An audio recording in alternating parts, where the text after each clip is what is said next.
We spent a big portion of this year making content around some of the biggest albums of the year, but for this episode, we chose to actually put you guys on game with some projects that went under the radar, and we thought that it'd be cool to kind of show you our taste when it comes to the more underground scene. So before we get started, let us know in the comments what your favorite underrated project is of the year. And if you guys are new here, hit the subscribe button because we're keeping you guys updated with the latest album releases and a bunch of end of the year content just like this. And we actually have our own awards show happening next week on December 29th. It's going to be a full-blown live stream where we actually go through different categories such as best rap song, best album, and so much more. There's going to be giveaways and so much more exciting stuff. So stay tuned for that. So going into this, what was your criteria for choosing these albums? Because there's been a lot of great underground releases There this has year. been, and you know what I have to say?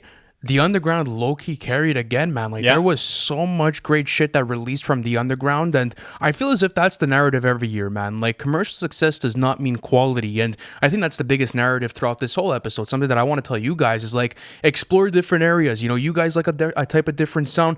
Don't be afraid to go, further in the spider web and find different albums and projects that, really suit to your taste, because you will find those projects, and that's how you enrich your listening experience. So I chose 3 projects that are not commercially successful whatsoever. I have one that you could say is maybe more on the mainstream side, but even at that, it really went under the radar for a lot of people this year. I know it got a lot of praise, but still, for the quality of the project, it definitely deserves to be on my list, and maybe some surprises to you. So, in your opinion, what constitutes a underrated album? Definitely originality, something that's different than what we're getting in the mainstream, and also just artists that are kind of, prospects in the game, people that maybe haven't gotten enough spotlight but deserve it. And you guys might see that there's artists mentioned here that you're not familiar with, but hopefully that's a good thing. Hopefully it puts you on, and actually let us know in the comments if you end up enjoying some of these projects. So to start off, I'll get us going with Neighborhood Hove by Neek Bucks, and this is an amazing project from start to finish. And we often talk about the importance of an all-around player in basketball, and to me, Neek Bucks is an all-around rapper because not only is he able to croon on certain songs on this album, such as the one with Lil TJ called Fly Away, but he's also able to show us his battle scars and have a full 32 where he has this onslaught of bars with Benny the Butcher. And I just think that it's amazing that he, put out this project that has a wide array of sounding beats, because you have, a lot of songs that have 808 heavy drums. You have other songs that have more jazz infused beats, and his ability to rap over all of these different tracks are really, it's inspiring to see him being able to do that. Not only that, but he kind of takes you through his world and the street life, and also the dilemmas that he faces on a personal level. For example, he has one line where he raps, "Sold coke to a pregnant lady, did I block all of my blessings?" Apart from that, he also manifests his success. He actually has this open love letter to his daughter on the outro, and I just think that he's ahead of the pack. He's someone to watch out for, and the production on this album was super consistent. And like I said, I just think that he's able to croon very well. He's able to, kind of have this spirit that reminds you of Nipsey Hussle and also of Jay-Z at the same time. So it's cool to see that he did that. Not only that, but there's features from G Herbo, there's features from Benny the Butcher, Lil TJ, Stunna Gambino, and apparently, according to him, he didn't pay for any of these features. They all just messed with his sound and wanted to show him some love. So that's one of the main picks for me. What about you? What are you starting off with? All right, so I'm going to start with All the Brilliant Things by Sky Zoo.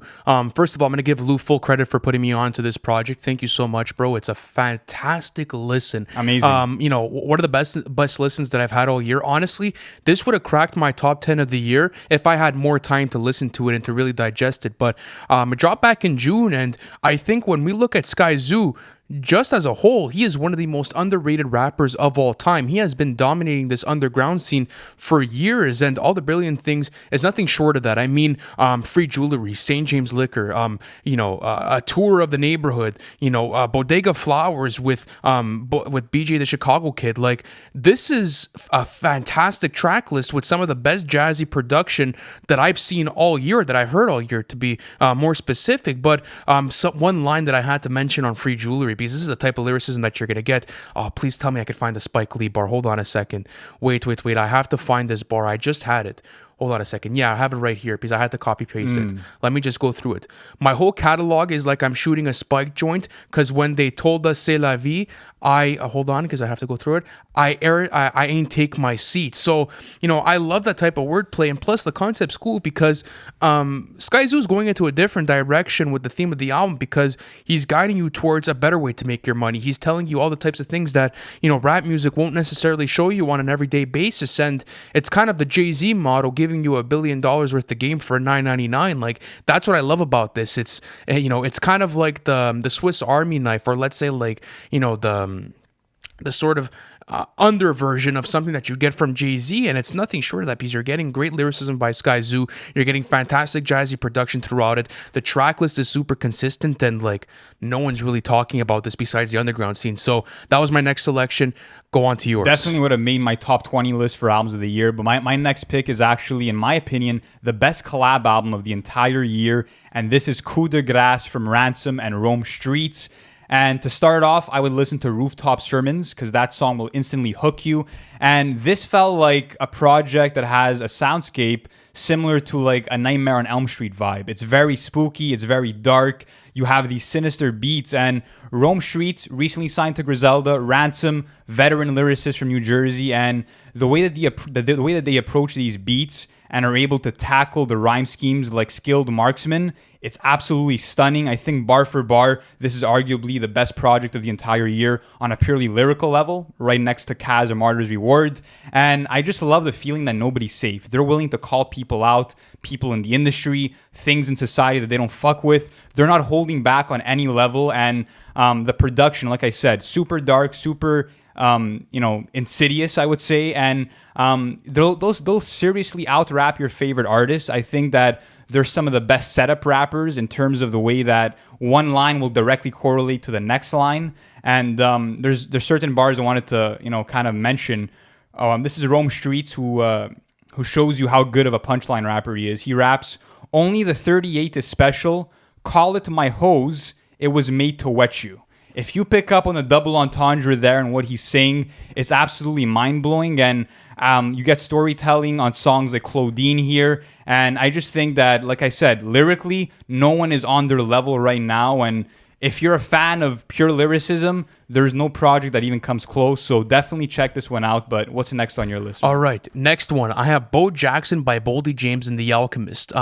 This is one of the best produced albums of the year, in my opinion. All the way from Double Hockey Sticks to Turpentine, Brick Mile to Montana, EPMD, Steel Wolf, Photographic Memories, Fake Flowers with Currency and Freddie Gibbs. Like, there's just way too many good songs on this track list for it to be this low key. And my opinion, best Griselda release of the year. And I also love the soundscape that was created by The Alchemist, because if you actually try to go look at the types of samples that were used, besides like 2-3 songs, bro, this whole album is unfindable. Like, that's how low key it is as far as music goes, because everything is super underground. It's super out of the box. It's super innovative because no one is using these types of production styles, and that's what you could expect from an Alchemist produced project. And then you get Boldy James. I mean, dude, this guy is so good at using imagery and storytelling to be able to give background context to where he was at in his life before he popped off and before he was doing, this whole music sort of route. And what's really cool about it too is the features on this album, because it's kind of like,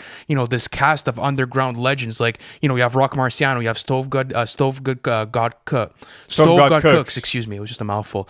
Freddie Gibbs, Currency, Benny the Butcher. Like, this was such a well-crafted project, and I see more people talking about Pray for Haiti than Bo Jackson. Like, that's another thing. I'm like, dude, this is the best underground release of the year. This is something that has not only made my rotation, but that I will remember for years to come. And I could honestly feel comfortable saying that, like, it's no joke to me, bro. I swear to God.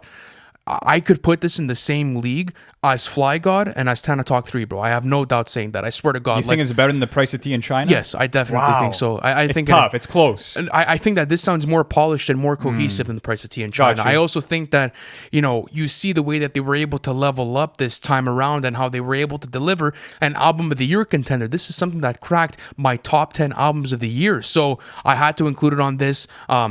Basically, bro, like, they're not like, this is not an album that's going to be commercially successful by any means, but still, like, you can't be in this industry and not pay attention to this type of project. It's on a different level of good, and I had to include it in my selections. But take me to your next album. So now we're at the point where we'll actually reveal our number one underrated album of the year. I'll start off first, and before I get to it, I want to mention that I would have included Don't Go Telling Your Mama by Topaz Jones, but that's actually going to make a bigger list of mine, so I'll have more of a chance to talk about it then.